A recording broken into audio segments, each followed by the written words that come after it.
Welcome back to today's Deep Dive, the First Intelligence podcast. We are back after a short but much-needed break. It's good to be back. Don't worry, we're back even stronger.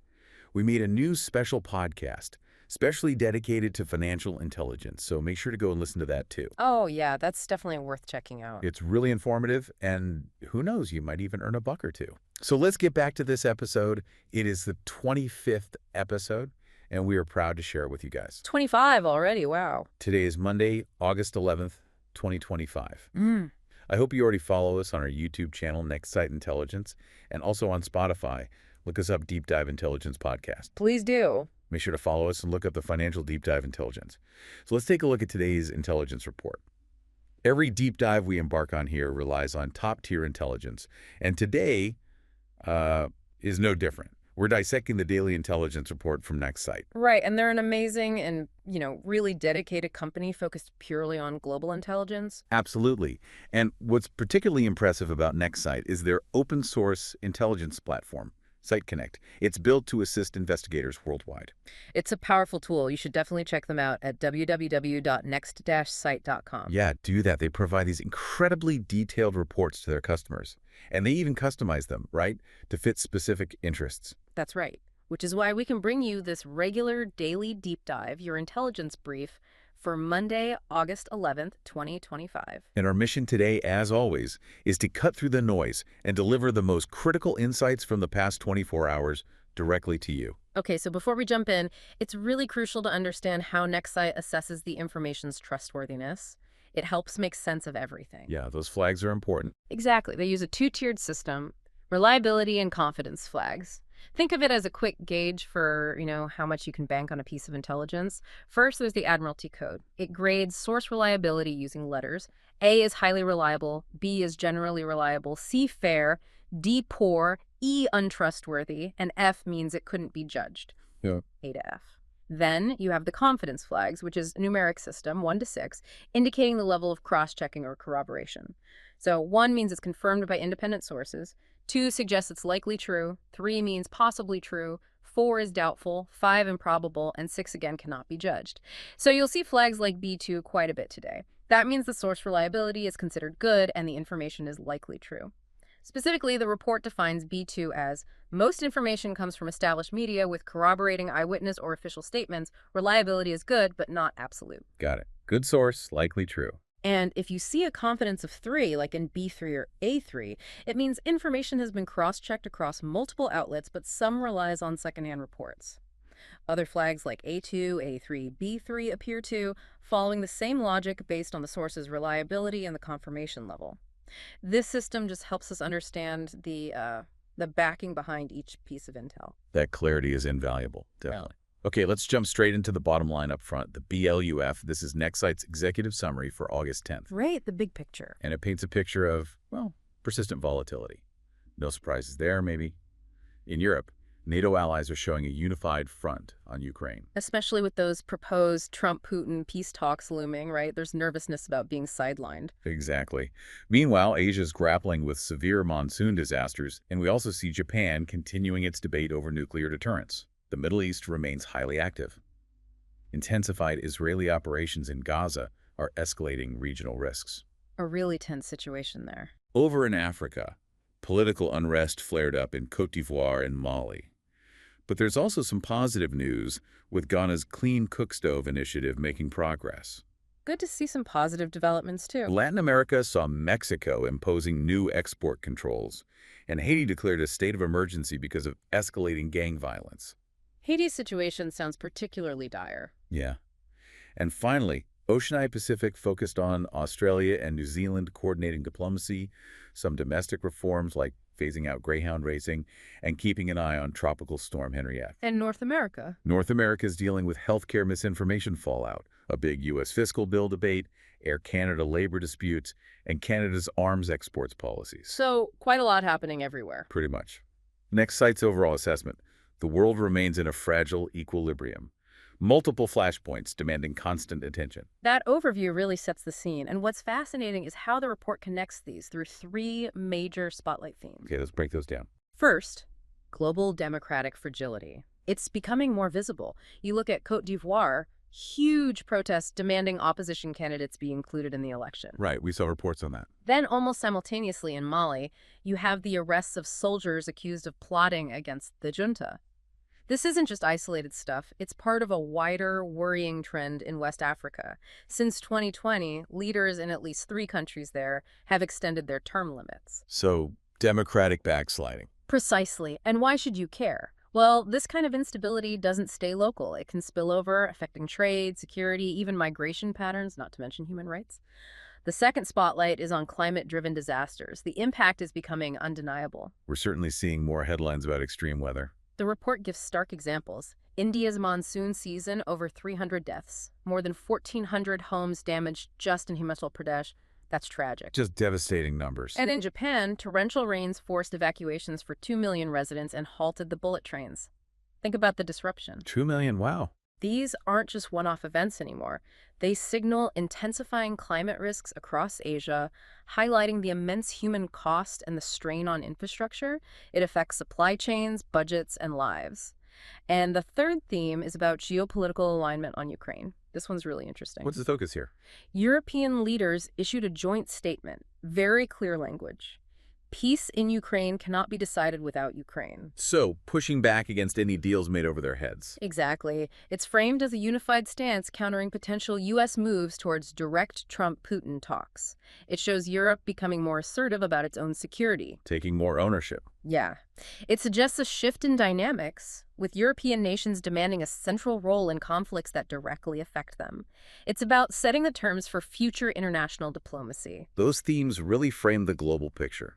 Okay, let's zoom in now on some key regional developments from the report. We'll touch on the reliability flags as we go. Starting in North America, big story out of the U.S. The CDC Workers Union demanding a crackdown on vaccine misinformation.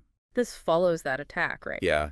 After an armed attacker injured a guard at their Atlanta campus on August 9th, the union spoke out the next day.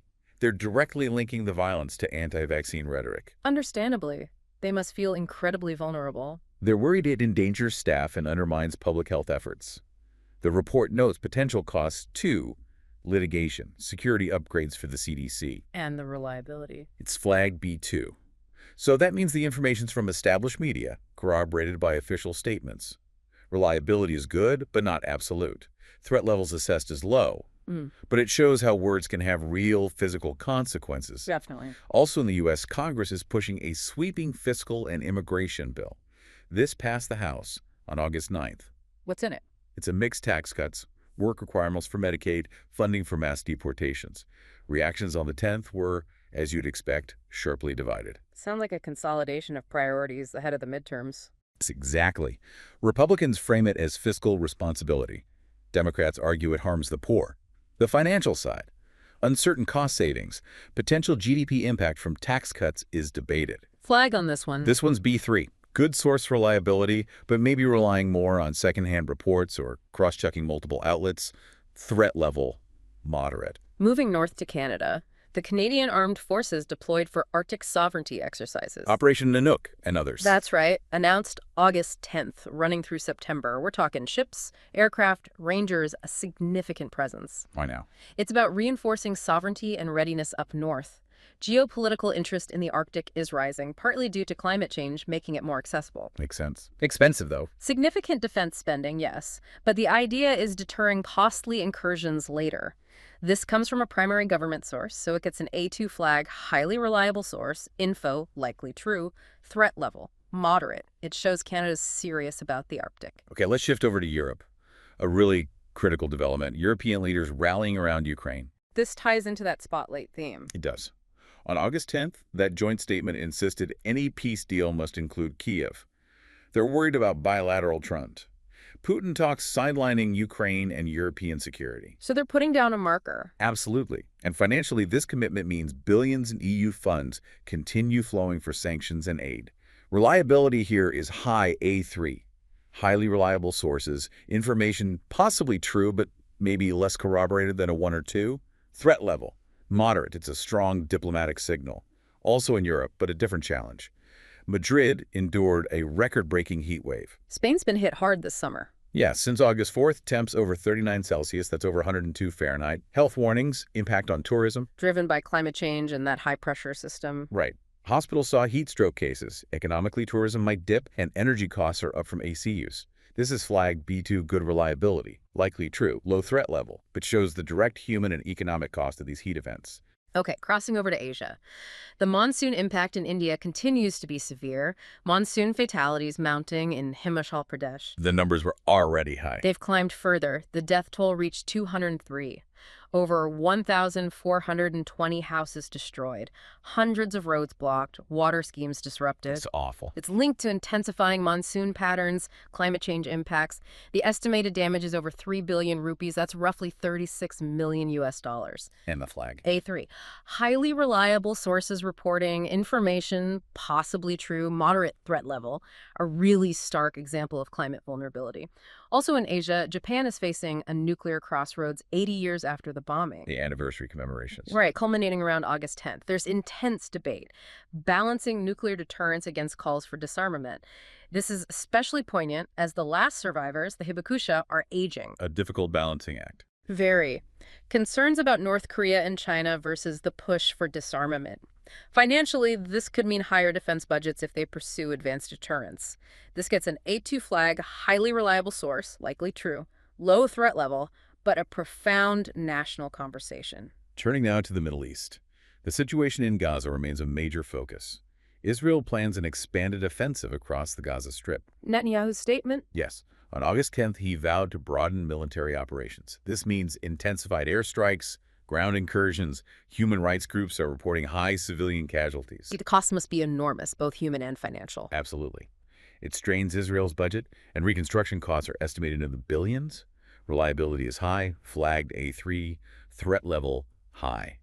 And tragically linked to this, the news about Al Jazeera journalists killed in Gaza. That sparked outrage. 4 staff, including Anas al-Sharif, killed during Israeli strikes August 9th and 10th. There are accusations Israel is deliberately targeting media. Israel denies that, right? Claims militants use journalists as shields. Correct. It's a very contentious point.